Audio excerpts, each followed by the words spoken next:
Assalamualaikum warahmatullahi wabarakatuh. Bagaimana kabarnya hari ini? Alhamdulillah, sehat semua ya. Baik, sebelum kita mulai pelajarannya, marilah kita awali dengan berdoa terlebih dahulu. Berdoa mulai.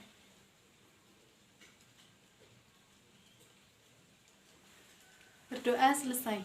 Baik, Ibu absen dulu ya.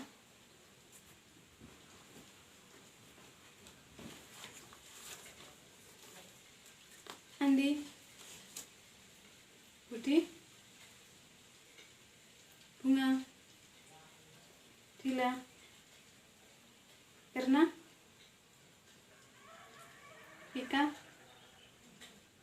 Gilang, Hari,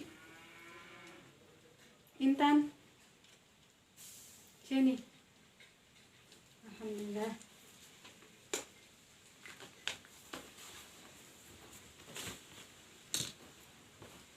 Hadir semua berarti ya. Oh ya, kemarin yang sakit Mbak Erna gimana? Sudah sehat? Alhamdulillah. Kemarin sakit apa? Oh, pusing. Sudah berobat? Oh, sudah minum obat. Oh ya, alhamdulillah. Baik. Sekarang Ibu mau tanya, siapa yang masih ingat kita kemarin belajar tentang apa? Ya? Iya, toleransi. Nah, jadi toleransi itu ada yang diperbolehkan dan ada yang dilarang. Siapa yang masih ingat toleransi yang diperbolehkan dalam hal apa? Iya Mas Gilang? Iya, jadi toleransi yang diperbolehkan yaitu toleransi dalam hal hubungan sosial masyarakat dan muamalah. Kemudian toleransi yang dilarang dalam hal apa? Iya Mbak Vika? Ya, toleransi yang dilarang yaitu toleransi dalam hal ibadah dan akidah. Kemudian, hari ini kita akan melanjutkan pelajaran yang kemarin. Sekarang dengan tema hidup lebih mudah dengan ilmu pengetahuan. Jadi anak-anak, kita sebagai manusia tidak akan pernah bisa lepas dengan yang namanya ilmu. Baik ketika kita sejak lahir sampai ketika meninggal nanti, kita akan selalu butuh dengan yang namanya ilmu. Bahkan di dalam Islam, ilmu ini bernilai ibadah dan bisa menjadi amal yang pahalanya terus mengalir bagi orang yang mengajarkannya. Misalnya, Mbak Vika mengajari adiknya untuk membaca doa mau makan. Kemudian adiknya ini mengamalkan terus doa mau makan, maka pahalanya akan mengalir terus ke Mbak Vika tanpa mengurangi pahala adiknya sedikit pun. Bahkan Rasulullah SAW ketika beliau diutus menjadi nabi, beliau selalu mengajarkan ilmu-ilmu yang bermanfaat, mengajarkan wahyu Allah yang berisi perintah-perintah untuk menjalankan kebaikan dan menjauhi larangannya. Baik, coba anak-anak, hukum menuntut ilmu apa? Iya, wajib. Ada yang hafal hadisnya? Oh, artinya saja. Ya, coba Mas Gilang. Iya, benar sekali. Jadi hadis yang dibacakan Mas Gilang tadi adalah hadis riwayat Ibnu Majah yang bunyinya tolabul ilmi fardhatun ala kulli muslim, yang artinya menuntut ilmu wajib bagi setiap muslim. Coba ayat Al-Quran yang berkaitan dengan ilmu ada yang tahu? Yang tadi malam belajar? Ya, coba Mbak Erna. Ya, benar sekali. Quran surat At-Taubah ayat 122. Yang satu lagi? Belum ada yang tahu ya. Yang satu lagi yaitu Quran surat Al-Mujadalah ayat 11. Baik, kita akan mempelajari materi ini secara lebih dalam. Di sini Ibu punya kartu. Nah, di sini Ibu punya kartu. Nanti kartu ini akan Ibu bagi setiap siswa. Isi dari kartu ini berbeda ya anak-anak. Nanti kalau sudah Ibu bagi dan Ibu sudah mempersilahkan kalian untuk membukanya, kalian boleh buka, kemudian dibaca isinya, dan kalian Ibu beri waktu untuk mencari pasangan dari kartu yang kalian dapat. Misalnya seperti ini, Mbak Vika mendapatkan kartu yang isinya tulisan hukum menuntut ilmu. Tadi hukum menuntut ilmu apa? Iya, wajib. Berarti jika Mbak Vika mendapatkan kartu yang tulisannya hukum menuntut ilmu, berarti Mbak Vika harus mencari kartu milik temannya yang tulisannya wajib. Ya.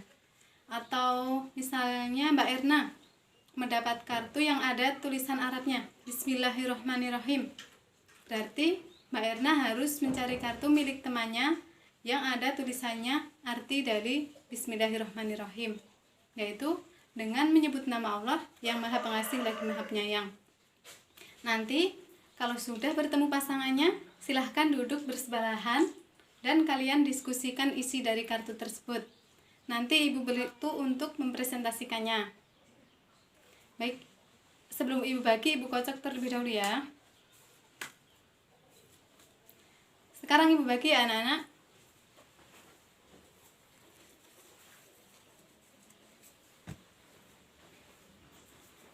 Sudah dapat semua ya? Ada yang belum dapat?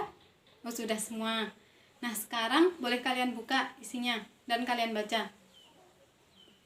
Sudah?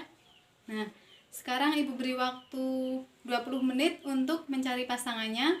Kemudian kalau sudah ketemu dengan pasangannya, silahkan duduk. Kemudian kalian diskusikan dan nanti Ibu beri waktu untuk mempresentasikan. Silahkan.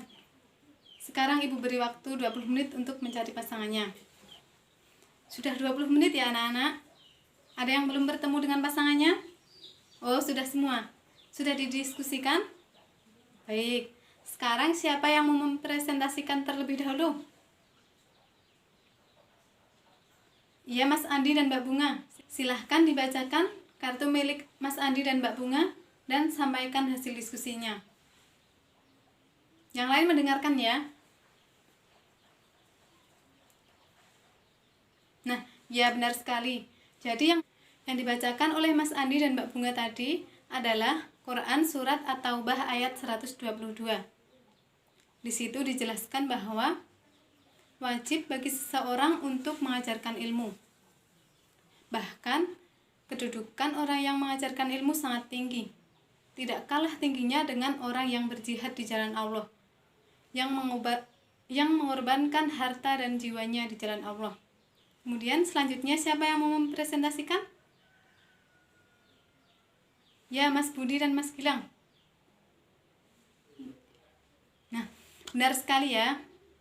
Yang dibacakan Mas Budi dan Mas Gilang tadi adalah Quran Surat Al-Mujadalah ayat 11. Jadi ayat ini turun ketika hari Jumat. Jadi ketika itu Rasulullah SAW sedang berada di suatu tempat yang sangat sempit. Ketika majelis tengah berlangsung, datanglah para sahabat yang telah mengikuti perang Badar. Kemudian mereka mengucapkan salam dan Rasulullah SAW menjawab salam mereka. Dan orang-orang yang duduk terlebih dahulu tidak bergeser sedikit pun. Sehingga mereka yang baru datang, yang telah mengikuti perang Badar ini berdiri. Kemudian Rasulullah SAW meminta orang yang duduk terlebih dahulu untuk bergeser dan orang-orang yang tadi mengikuti perang Badar duduk dekat dengan Rasulullah. Kemudian selanjutnya siapa yang mempresentasikan? Ya, Mbak Dila dan Mbak Jenny. Ya, benar sekali.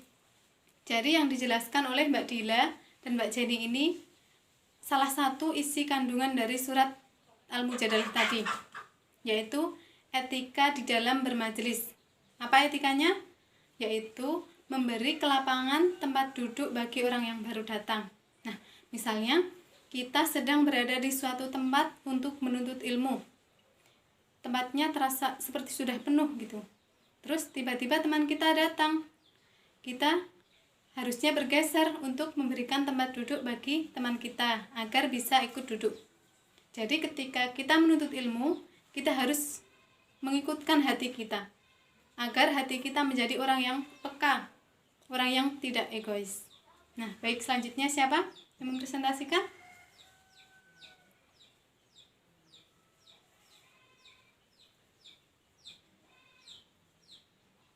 Ya, Mbak Erna dan Mbak Intan. Ya, benar sekali. yang dibacakan Mbak Erna dan Mbak Intan ini juga termasuk isi kandungan dari Al-Mujadalah tadi, yaitu Allah Subhanahu wa Ta'ala akan mengangkat derajat bagi orang-orang yang berilmu dan beriman. Jadi antara ilmu dan iman itu harus selaras. Misalnya ada orang yang menjadi ulama, maka ia harus menjadi ulama yang berpengetahuan luas. Atau orang menjadi dokter, maka ia harus menjadi dokter yang beriman. Kemudian siapa yang mempresentasikan? Yang terakhir? Ya, Mbak Vika dan Mas Hari. Silahkan. Ya, benar sekali. Jadi yang dibacakan oleh Mbak Vika dan Mas Hari ini adalah hadis tentang wajibnya menuntut ilmu. Bagaimana bunyinya tadi? Tolabul ilmi fardhatun ala kulli muslim. Wajib menuntut ilmu bagi setiap muslim. Yang dimaksud di sini adalah ilmu agama ya. Nah, jadi hukum menuntut ilmu itu ada dua. Yang pertama yaitu fardhu ain, yang kedua yaitu fardhu kifayah. Fardhu ain yaitu diwajibkan bagi setiap muslim, yaitu ilmu agama. Misalnya seperti ini. Hukum melaksanakan sholat apa? Ya wajib. Orang yang tidak sholat akan ia berdosa. Jadi ketika orang tidak sholat, maka ia harus tahu ilmunya dulu. Maka dia wajib mempelajari ilmu tentang sholat. Bagaimana tata caranya, apa saja bacaannya, rukun-rukunnya, dan lain sebagainya. Kemudian hukum menuntut ilmu yang kedua yaitu fardhu kifayah. Maksudnya wajib bagi sebagian orang saja. Misalnya ilmu tentang kedokteran. Nah, untuk mempelajari ilmu kedokteran ini hanya diwajibkan bagi sebagian orang saja. Baik, sampai di sana ada pertanyaan? Atau sudah paham? Ya, baik. Jadi kesimpulannya, hukum menuntut ilmu itu ada dua ya. Yang pertama fardhu kifayah, yang kedua yaitu fardhu ain. Sedangkan ayat yang berkaitan dengan ilmu apa tadi? Ya, Quran surat Al-Mujadalah ayat 11 dan Quran surat At-Taubah ayat 122. Sepertinya cukup sampai di sini. Kita akhiri pertemuan pada hari ini dengan bacaan hamdalah bersama. Alhamdulillahirabbil alamin. Jangan lupa untuk mempelajari materi bab selanjutnya untuk pertemuan minggu depan. Kurang lebihnya Ibu mohon maaf. Wassalamualaikum warahmatullahi wabarakatuh.